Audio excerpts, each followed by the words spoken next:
নমস্কার বন্ধুরা, Prius cooking হাবে সবাইকে স্বাগত। আজকে আবারও বাঁধাকপির একটি দুর্দান্ত স্বাদের রেসিপি নিয়ে চলে এসেছি। এর জন্য আমি একটা মাঝারি সাইজের বাঁধাকপি ভালো করে ধুয়ে তারপরে কেটে নিয়েছি, আর একটু মোটা মোটা করে কেটেছি। এটাকে প্রেসার কুকারের মধ্যে দিয়ে দিলাম, আর দিয়ে দিলাম ছোটো কাপের 1 কাপ জল। এবার এটাকে প্রেসার কুকারে একটা সিটি দিয়ে দেবো। তো সম্পূর্ণটা প্রেসার কুকার ঠান্ডা হয়ে গেছে। তো তারপর দেখুন প্রেসার কুকারের ঢাকনাটা খুলে নিলাম। এবার বাঁধাকপিটাকে এক সাইডে সরিয়ে রেখে দিলাম। একটা কড়াই চাপিয়ে দিয়েছি। কড়াইয়ের মধ্যে 2 চামচ সর্ষের তেল দিয়ে দিয়েছি। সর্ষের তেলটাই দেওয়ার চেষ্টা করবেন, এই রেসিপিতে কিন্তু সর্ষের তেলটা দিয়ে রান্না করলে বেশি ভালো লাগবে। তেলটা ভালো করে গরম হয়ে গেছে। এরপর এই তেলের মধ্যে দিয়ে দেবো 1 চামচ 5 ফোড়ন। এই রেসিপিটাই 5 ফোড়নের স্বাদটা কিন্তু ভীষণ ভালো লাগে, তাই আমি 5 ফোড়নটাই এখানে ফোড়নে দিলাম। এরপর দিয়ে দিচ্ছি তেজপাতা, আর দিলাম একটা শুকনো লঙ্কা। তো ফোড়নটা থেকে একটা সুন্দর গন্ধ বেরিয়েছে। তো এখন দিয়ে দিলাম 1/2 চামচ হলুদ গুঁড়ো। এরপর এর মধ্যে দুটো মাঝারি সাইজের আলু আমি ডুমো ডুমো করে কেটে রেখেছিলাম। এবার আলুগুলো দিয়ে দিলাম। যেহেতু নতুন আলু তাই সম্পূর্ণ খোসাটা এখানে ছাড়াইনি। তো এভাবে আলুগুলোকে একটু দিয়ে তেলের মধ্যে ভালো করে নাড়াচাড়া করব, যাতে করে আলুটা এখানে ভালোভাবে সেদ্ধ হয়ে যায়, মানে 60 থেকে 70% মতো যেন সেদ্ধ হয়ে যায়, সেটার দিকেও একটু খেয়াল রাখতে হবে। তো তার জন্য গ্যাসের ফ্লেমটা একদম লো টু মিডিয়ামে রেখে আলুটাকে একটু ভালো করে কষিয়ে নিতে হবে। আলুর মধ্যে আমি দিয়ে দিলাম এখন খুব সামান্য একটু লবণ। এতে করে আলুর মধ্যে লবণের ফ্লেভারটাও সুন্দরভাবে চলে যাবে, মানে লবণের স্বাদটা। তো আলুটাকে তেলের মধ্যে রেখে একটু ঢাকা দিয়ে দিলাম। 1 মিনিট মতো আমি এটাকে ঢাকা দিয়ে রাখবো। তো 1 মিনিট পর ঢাকাটা খুলে দিলাম। তো আলুটাকে আবারও ভালো করে একটু নাড়াচাড়া করে দিচ্ছি। এখন কিন্তু আলুটা অনেকটাই সেদ্ধ হয়ে গেছে, প্রায় 60% মতো আলুটা কিন্তু সেদ্ধ হয়ে গেছে। এই পর্যায়ে আমি দিয়ে দিচ্ছি একটা মাঝারি সাইজের পেঁয়াজ। আর পেঁয়াজটাকে দেখুন আমি লম্বা লম্বা করে কেটে নিয়েছি, তবে কিন্তু খুব বেশি সরু সরু করে কাটিনি, এরকমভাবে একটু লম্বা লম্বা করে কেটে নিয়েছি। আমি যতটা বাঁধাকপি নিয়েছি তো তার জন্য এরকম একটা মাঝারি সাইজের পেঁয়াজের যথেষ্ট। আপনারা বাঁধাকপির পরিমাণটা কমিয়ে বা বাড়িয়ে নিলে এখানে পেঁয়াজটা কমিয়ে বা বাড়িয়ে নিতে পারেন। আর যদি সম্পূর্ণ নিরামিষ বাঁধাকপি রেসিপি করতে চান তাহলে এখানে পেঁয়াজটা স্কিপ করে দেবেন। আমার চ্যানেলে বাঁধাকপির আরও অনেক রেসিপি দেওয়া আছে, চাইলে সেগুলো দেখে নিতে পারেন। তো বন্ধুরা দেখুন পেঁয়াজটাকেও আমি একটু আলুর সঙ্গে ভালো করে ভাজা ভাজা করে নিচ্ছি। খুব বেশি কিন্তু লাল করে ভাজবো না, জাস্ট হালকা একটু কালার ধরে গেছে। তো এখন এর মধ্যে দিয়ে দিচ্ছি একটা মাঝারি সাইজের টমেটো। আর টমেটোটাকে আমি এভাবে একটু কেটে দিয়েছি, একটু মোটা মোটা করে টমেটোটা কেটেছি। যেহেতু এখন শীতকালের টমেটো তাই খুব তাড়াতাড়ি গলে যাবে। আপনারা কিন্তু টমেটোটা এখানে একদম কুচি কুচি করেও কেটে দিয়ে দিতে পারেন। তো টমেটোটা দিয়েও একটু তেলের মধ্যে নাড়াচাড়া করে নিলাম। তো এখন এর মধ্যে দিয়ে দেবো কিছু গুঁড়ো মশলা। তো সবার প্রথমে এর মধ্যে দিয়ে দিলাম 1 চামচ হলুদ গুঁড়ো। এরপর দিয়ে দিচ্ছি এখানে 1 চামচ ধনে গুঁড়ো। এরপর দেবো 1 চামচ জিরে গুঁড়ো। গ্যাসের ফ্লেমটা কিন্তু অবশ্যই করে এই পর্যায়ে লোতে রাখবেন, নাহলে মশলাগুলো পুড়ে যেতে পারে। কালারের জন্য দিয়ে দিলাম 1 চামচ কাশ্মীরি লঙ্কার গুঁড়ো, আর ঝালের জন্য 1 চামচ লাল লঙ্কার গুঁড়ো। এই রেসিপিটা একটু ঝাল ঝাল হয়, খেতে কিন্তু ভীষণ ভালো লাগে। আর এবার দিয়ে দিচ্ছি লবণ। এখানে আমি স্বাদ অনুযায়ী লবণ দিয়ে দিলাম। তো লবণের যদি পরে প্রয়োজন হয় তাহলে আরও লবণের ব্যবহার করব। তো এখানে দেখুন আমি ভালো করে মশলাটা একটু নাড়াচাড়া করে দিলাম। যেহেতু এখানে গুঁড়ো মশলা দিয়েছি তলায় ধরে যেতে পারে, তো তার জন্য খুব সামান্য একটু জল এখানে দিয়ে দিলাম। এবার মশলাটাকে ভালো করে কষিয়ে নিতে হবে, আর টমেটোটাও এখানে দেখবেন সেদ্ধ হয়ে যাবে। মশলা কষাতে কষাতে কিন্তু টমেটো সেদ্ধ হয়ে যাবে, আর মশলা থেকে সুন্দরভাবে তেলও ছেড়ে দেবে। মশলাটাকে আমি এভাবেই কিছুক্ষণের জন্য একটু রেখে দেবো, যাতে করে মশলাটা সুন্দরভাবে কষানো হয়ে যায়।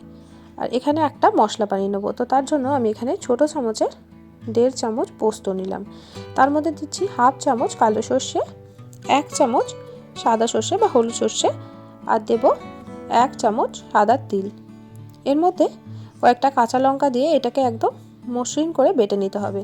তো এই রেসিপিটা আগেই বলেছি একটু ঝাল ঝাল ভালো লাগে, তো আমি এখানে 3টে কাঁচা লঙ্কার ব্যবহার করলাম। তো 3টে কাঁচা লঙ্কা দিয়ে দিলাম, আর দিয়ে দিচ্ছি খুব সামান্য একটু লবণ। তো এবার এটাকে একদম মিহি করে বেটে নিতে হবে। তো আমি এটাকে মসৃণ করে বেটে নিয়ে তারপর ফিরে আসছি। তো এদিকে দেখুন আমাদের মশলাটাও সুন্দর করে বাটা হয়ে গেছে। এদিকে দেখুন আমাদের যে মশলাটা আমরা কষছিলাম সেই মশলাটা থেকেও কিন্তু তেল ছেড়ে গেছে, আর আলুগুলো একদম সুন্দরভাবে সেদ্ধ হয়ে গেছে, আর টমেটোটাও কিন্তু একদম গলে গেছে। তো এখন যে বাঁধাকপিটা সেদ্ধ করে রেখেছিলাম সেই বাঁধাকপিটা এখানে দিয়ে দিচ্ছি, আর বাঁধাকপিটা একটু জল ঝরিয়ে নিয়ে তারপরে দিয়ে দিচ্ছি, মানে কুকার থেকেই হাতা দিয়ে একটু জলটা ঝরিয়ে নিয়ে তারপর এই মশলার মধ্যে দিয়ে দিচ্ছি। বাঁধাকপির জলটা কিন্তু এখানে ব্যবহার করব না, বাঁধাকপির জলটা আমরা ফেলে দেব। তো বাঁধাকপিটা দিয়েও ভালো করে একটু মশলার সাথে মিশিয়ে দিতে হবে। আজকের রেসিপিটা কে কোথা থেকে দেখছেন অবশ্যই আমাকে কমেন্ট করে জানাবেন বন্ধুরা। আপনাদের একটা কমেন্ট আমাদেরকে অনেকটা উৎসাহিত করে। আপনাদের সুন্দর সুন্দর মিষ্টি মিষ্টি কমেন্টের জন্যই কিন্তু আমরা সামনের দিকে এগিয়ে যেতে অনেকটা উৎসাহিত হই। তো বন্ধুরা দেখুন এখানে মশলাটা দিয়েও একটু কষিয়ে দিলাম। তো এই পর্যায়ে এখানে দিয়ে দিচ্ছি 1 মুঠো মটরশুঁটি। যেহেতু এখন শীতকাল, মটরশুঁটিটা বাড়িতেই ছিল, তো 1 মুঠো মটরশুঁটি এখানে দিয়ে দিলাম। মটরশুঁটিটা দিয়েও ভালো করে একটু নাড়াচাড়া করে নেব। এতে করে মটরশুঁটিটাও কিন্তু গলে যাবে, কাঁচা কাঁচা থাকবে না। কাঁচা কাঁচা মটরশুঁটি থাকলে রেসিপিতে ভালো লাগবে না। একটু মটরশুঁটিটা সেদ্ধ হয়ে গেলে বেশ ভালো লাগে খেতে। তো গ্যাসের ফ্লেমটা এখন মিডিয়াম টু হাই রেখেছি, যাতে এই বাঁধাকপির যে এক্সট্রা জলটা আছে সেই জলটা যেন শুকিয়ে যায়। তো এখন এর মধ্যে দিয়ে দিচ্ছি বেশ কয়েকটা চেরা কাঁচা লঙ্কা। ঝালটা কিন্তু অবশ্যই করে আপনারা আপনাদের স্বাদ অনুযায়ী এখানে ব্যবহার করবেন। তো আমি টেস্টের ব্যালেন্সের জন্য দিয়ে দিলাম খুব সামান্য একটু চিনি। চিনিটা কিন্তু অবশ্যই দেওয়ার চেষ্টা করবেন, এতে কিন্তু ভীষণ ভালো লাগে খেতে। এবার যে মশলাটা আমরা বেটে রাখলাম সেই মশলাটাও এর মধ্যে দিয়ে দিলাম। মশলাটাকে দিয়েও ভালো করে একটু মিশিয়ে দিচ্ছি। এবার আমি গ্যাসের ফ্লেমটা একদম হাইয়ে রেখে দিয়েছি। হাইয়ে রেখে এই মশলাটাকে দিয়ে ভালো করে এই সবজির সাথে মিশিয়ে দিতে হবে। খেতে কিন্তু ভীষণ ভালো লাগে। এই রেসিপিটা একবার হলেও ট্রাই করে দেখবেন বন্ধুরা। গরম গরম ভাতের সঙ্গে যেমন খেতে ভালো লাগে, রুটি লুচি কিংবা পরোটার সঙ্গেও কিন্তু দুর্দান্ত লাগে। গ্যাসের ফ্লেমটা হাই রেখে যতক্ষণ না পর্যন্ত বাঁধাকপির যে জলটা আছে এক্সট্রা জলটা শুকিয়ে যাচ্ছে ততক্ষণ পর্যন্ত কিন্তু এটাকে একটু নাড়াচাড়া করে যেতে হবে। এখন আমি এর মধ্যে দিয়ে দিচ্ছি 1 মুঠো ফ্রেশ ধনেপাতা। ধনেপাতাটা দিয়ে দিচ্ছি, ভীষণ ভালো লাগে ধনেপাতাটা খেতে। তো আপনারা হাতের কাছে ধনেপাতা থাকলে অবশ্যই কিন্তু দেওয়ার চেষ্টা করবেন। ধনেপাতাটা দিয়েও ভালো করে একটু সবজিটার সাথে নাড়াচাড়া করে দিচ্ছি। আজকে যারা প্রথমবার আমার চ্যানেলটিতে এসেছেন, আমার রেসিপি সামান্য হলেও ভালো লেগে থাকলে চ্যানেলটিকে সাবস্ক্রাইব করে পাশে থাকার অনুরোধ রইল। পাশে থাকা বেল বাটনটিকে প্রেস করে অল নোটিফিকেশানটা অন করে রাখবেন, যাতে আমি নিত্য নতুন কোনো রেসিপি দিলে সবার আগে আপনাদের কাছে নোটিফিকেশান পৌঁছে যায়। ধনেপাতাটাও এখানে দেখুন ভালো করে আমার মিশিয়ে দেওয়া হয়ে গেছে।